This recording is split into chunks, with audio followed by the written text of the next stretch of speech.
चलिए दोस्तों, आज फिर से मैं जो हूँ एक वीडियो बना के डाल रहा हूँ, क्योंकि ये क्वेश्चन रिकमेंड किया गया था हमारे एक स्टूडेंट की तरफ से कि सर इसे एक बार जो है बना के बता दीजिए थोड़ा। तो चूँकि ये आपके बुक का एक्सरसाइज नंबर 3.6 पेज नंबर 75 से है ये क्वेश्चन।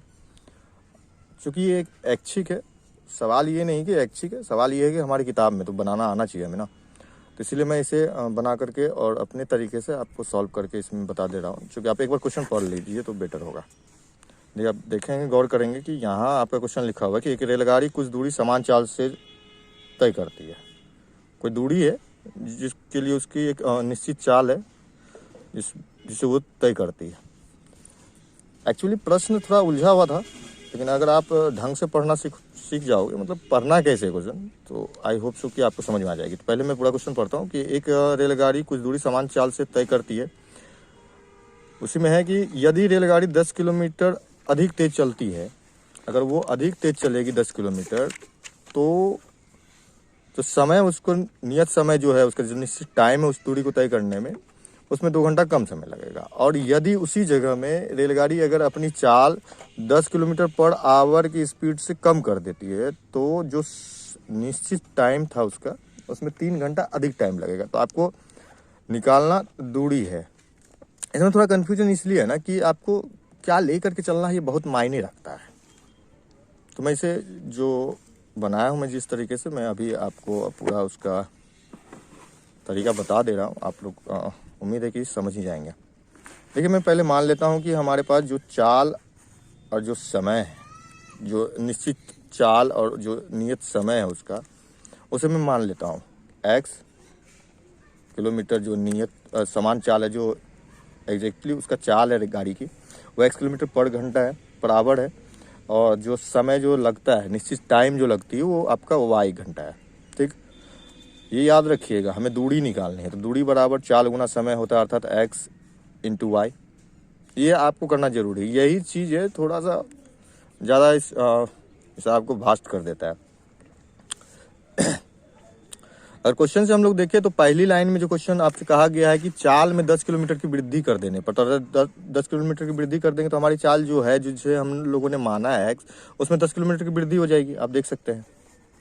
और उसी जगह चाल में 10 किलोमीटर धीमा कर देने पे वो माइनस हो जाएगी। मैं समय को नहीं दर्शा रहा हूँ।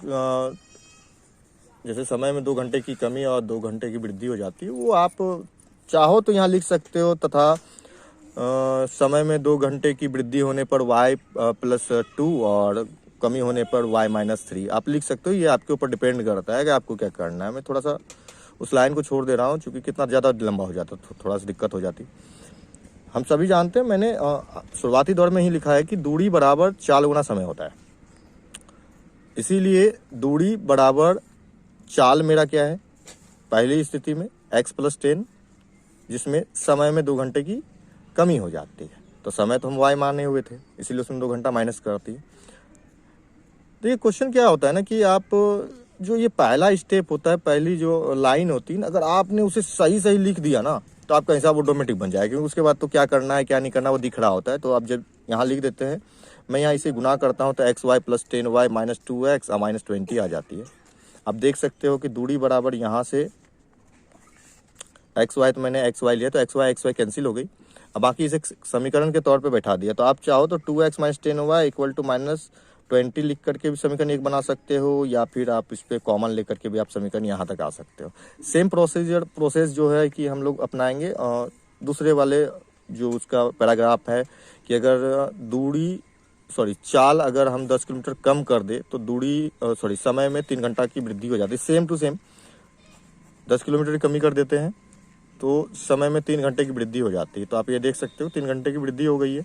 सेम पहला वाला समीकरण निकालने के लिए जो प्रोसेस अपनाए थे, सेम टू सेम हम दूसरा में भी वही अपनाएंगे। आप इस तरफ देख सकते हो, सेम है। तो समीकरण 1 एवं 2 से हम लोग चलेंगे। तो जैसा आप लोग यहाँ से देखो, समीकरण 1 एवं 2 से आपकी जो भी विधि आपको समझ में आती हो, जो भी मेथड आता हो, आप विलोपन, प्रतिस्थापन, वज्रगुणन, जो भी विधि आपको आती है, उस विधि से आप x और y का मान निकालेंगे। जैसा कि हम लोग जानते हैं, x के लिए हम लोग किलोमीटर पर आवर लेके चले थे, और y समय के लिए घंटा। तो आप ये दर्शा दो तो बेटर होगा, ठीक है। आप जब इसे दर्शा देते हो तो जैसा कि दिक्कतें, आपका जो पहला स्टेप मैंने बताया था, ये वाली स्टेप, यही स्टेप इम्पॉर्टेंट है। यहाँ से जब समीकरण 1 और 2 निकल जाता है, तब जा करके हमारे पास जब समीकरण 1 2 आ जाती है, तो हम इसे अपने प्रोसेस से बनाएंगे और लास्टली जो आंसर पुट करना है, जो कि सबसे लास्ट में जो चीज़ लिखा हुआ है, हमको आंसर के तौर पे उसी को लिखना है।